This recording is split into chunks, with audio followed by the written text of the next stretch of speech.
평택 시민 여러분 안녕하십니까? 6월 셋째 주 평택 위클리 뉴스 이하경입니다. 어느 때보다 바쁜 농번기철, 농업인들의 마음도 함께 바빠지는 시기인데요. 평택시청에선 출산을 앞둔 여성 농업인들을 위해 농가도우미 사업을 지원하고 있습니다. 신청은 출산 전 90일부터 출산 후 150일까지 가능하고요. 지원 기간은 총 90일이라고 합니다. 농가도우미 지원 사업이 여성 농업인들은 물론 시민들의 삶의 질을 높일 수 있는 제도로 활용되길 바랍니다. 그럼 2주의 첫 소식 전해드립니다. 지난 6월 3일 평택교육지원청은 평택시와 평택대 등 유관기관과 함께 2017 평택시 청소년 진로진학 박람회를 열었습니다. 이번 청소년 진로진학 박람회는 4차 산업혁명 시대에 대비해 청소년들이 미래 직업을 탐색하고 진로를 선택하는 데 도움을 주고자 마련됐는데요. 고3 학부모를 대상으로 한 2018 대입 전형 변화에 대한 특강 역시 이번 박람회의 볼거리였습니다. 평택교육지원청이 제공한 1:1 맞춤형 진로진학 정보는 학부모들의 큰 호응을 얻었습니다.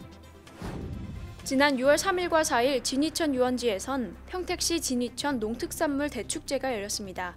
송탄농협 시설채소 장목반이 주최하고 평택시가 후원한 이번 축제에선 평택의 농특산물과 진이천 주변에서 생산되는 시설채소를 홍보하고 직접 거래하는 시간이 마련됐는데요. 슈퍼우닝 홍보관과 총 22개 읍면동에선 행사 기간 내내 직거래 장터를 마련해 평택의 농특산물을 저렴한 가격으로 판매했습니다. 지난 6월 6일은 나라와 결의를 위해 희생한 순국 선열을 기리는 제62회 현충일이었는데요. 평택시에선 평택호 현충탑에서 현충일 추념식을 가졌습니다.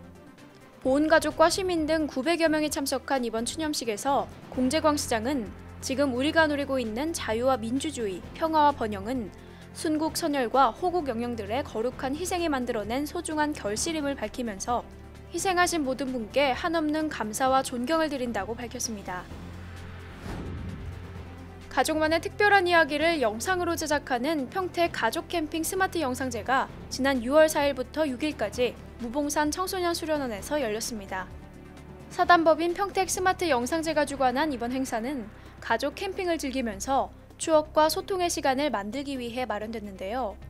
이번 영상제에 참여한 시민들은 전문 영상 멘토들의 도움을 받아 캠핑 과정을 영상으로 촬영했습니다. 행사에 참석한 공재광 평택시장은 이번 영상제가 가족 간 대화로 이어질 수 있는 공통의 화제를 제공했다면서 평택 가족 캠핑 영상제의 지속적인 발전을 기원했습니다. 제12회 평택시민체육대회가 지난 6월 10일 소사벌 레포츠타운에서 열렸습니다.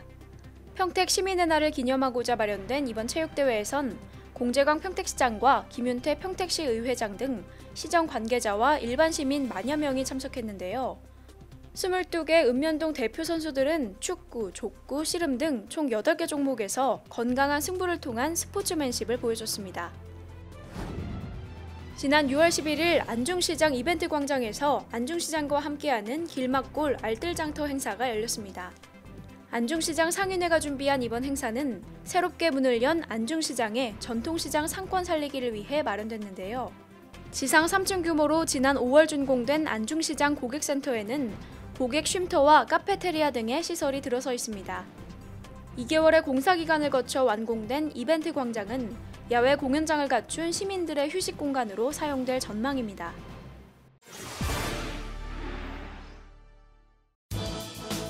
지난 6월 4일 쌍용 자동차에선 비영리 민간단체인 연탄길에 천막과 테이블, 의자 등의 물품을 기증하고 무료급식을 진행했습니다. 평택시와 평택교육지원청은 지난 6월 5일 평택시청 종합상황실에서 평택시 내 고등학교 학교장과 학부모 대표를 대상으로 간담회를 개최했습니다.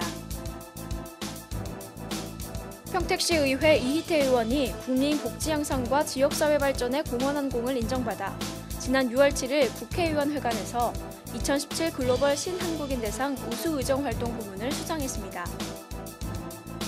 사단법인 대한노인의 평택시지회는 지난 6월 8일 청소년 문화센터 체육관에서 인간관계 역할을 주제로 노인 지도자 교육을 열었습니다.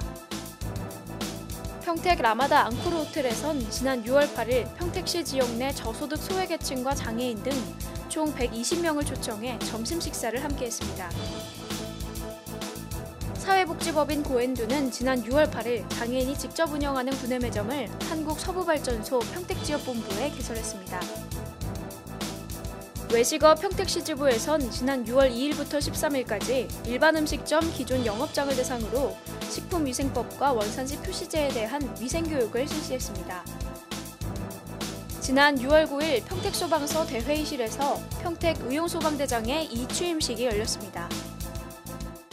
첨단 산업을 이끌어갈 신성장 경제신도시 평택시가 오는 6월 21일 투자유치 설명회를 개최합니다. 평택시는 고덕 국제신도시 조성과 83만 평 평택호 복합 관광단지 개발, 그리고 미군기지 이전 등 앞으로가 더욱 기대되는 도시인데요. 평택시 투자에 관심 있으신 국내외 기업과 투자자 여러분들의 많은 참여 바랍니다. 그럼 6월 셋째 주 평택 위클리 뉴스를 마칩니다. 시청해주신 여러분 고맙습니다.